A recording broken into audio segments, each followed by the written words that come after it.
Yeah, that wasn't pretty. I think there's a bunch of things to maybe point at, but I do recognize for the guys that it did feel like one of those nights where, for whatever the reasons are, we couldn't make a shot, and that's, Lowry misses a bunch of free throws. There's a bunch of wide open looks that we don't make, and as much as I wish that they weren't human at certain times like they are, and that becomes deflating. On the flip side of that, that's what we're fighting against is, okay, we're young.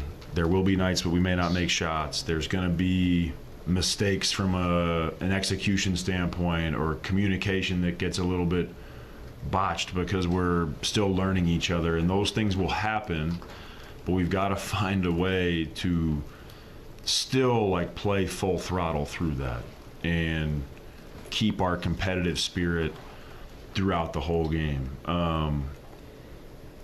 The Warriors play a unique style. They are very used to playing that way. They have a group that's been together for a long time, and you can feel the continuity when you're watching them play and when you're competing against them. And we're working towards that. But I think that the three-point line can make scores look and feel worse than maybe they were in terms of how the teams played.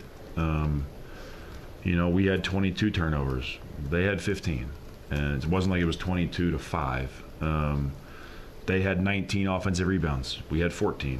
I mean, we shot 26 free throws and they shot 6. But I do think our team has got to continue to find the mental piece of this to push through the hard moments and not back off. I thought Golden State's physicality was really disruptive tonight for us on the offensive side of the ball.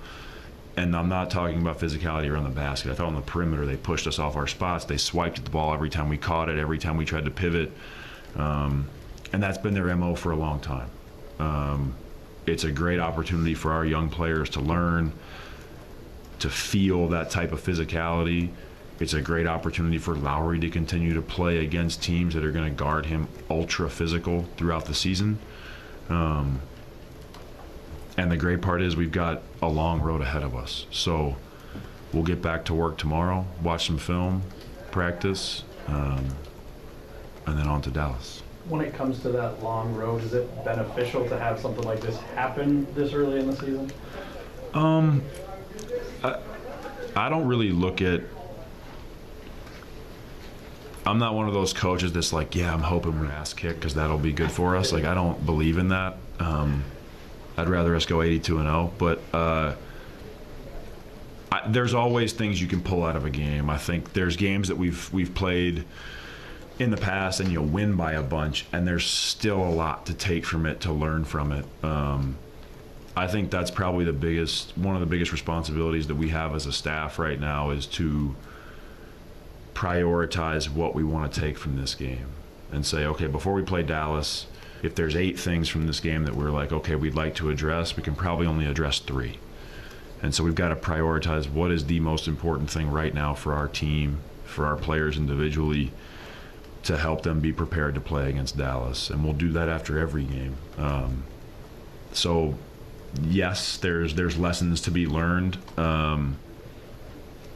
You never want it to feel like it did at the end of the game, but it's our job to deal with it. You mentioned the physicality of the point of attack for their defense. When you talked about kind of the mental strength that you have to overcome that, but kind of what is the technique and decision-making piece there to overcome that?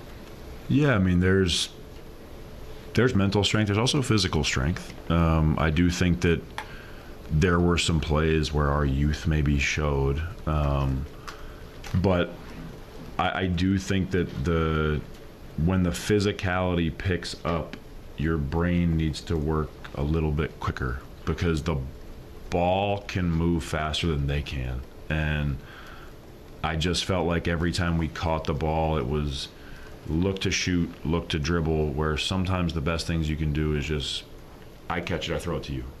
And it loosens the defense up a little bit. I think there were some possessions at the end, if you like Golden State had, where they passed the ball 4 times and no one dribbled. And so I think there's those type of big picture concepts in the, you know, in the small scale of it. Like, yes, there's body position technique, ways to hold people off when you're going to set a screen. A lot of times you just really have to slow down and drop your hips and widen your base. You know, there are some plays where like you're running to screen, and if you're straight up and down, they can just push you on the hip a little bit and you get out of position. So like that's a different type of physicality than wrestling for a rebound, but those are physical plays, and that's stuff that we have to continue to work on. Starters have played well to open games. I think it was 14-14 against Memphis and 16-5 in this game. Mm-hmm. Have you seen something from them that you've liked specifically? Yeah, I think that they've come out with a collective energy, but they've also come out of the gates in these games like very much in tune with the game plan.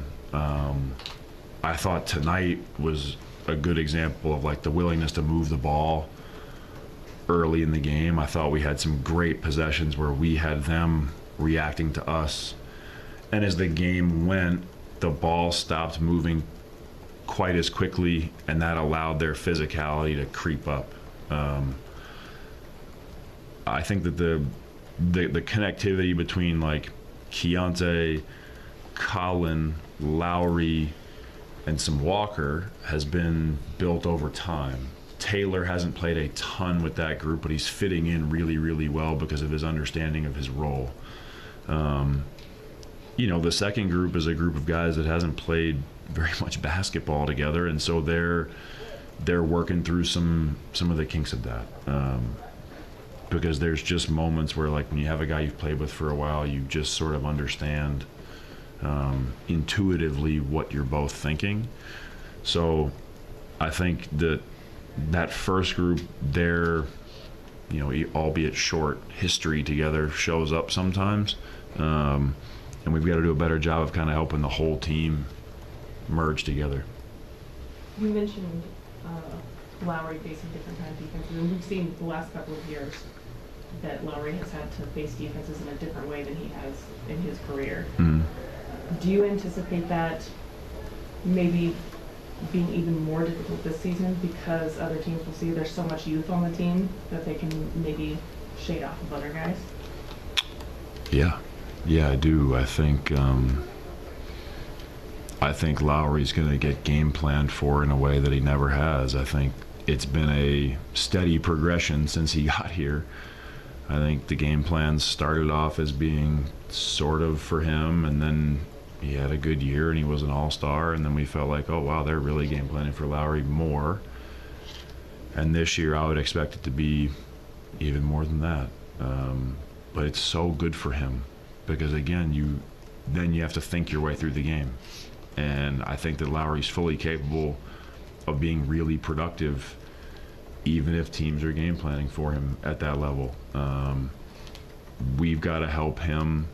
I've got to put him in some better spots at times, and you know, he and I's relationship and my relationship with this team is still growing, and also his teammates understanding like how Lowry's being guarded and how they can help him in certain moments.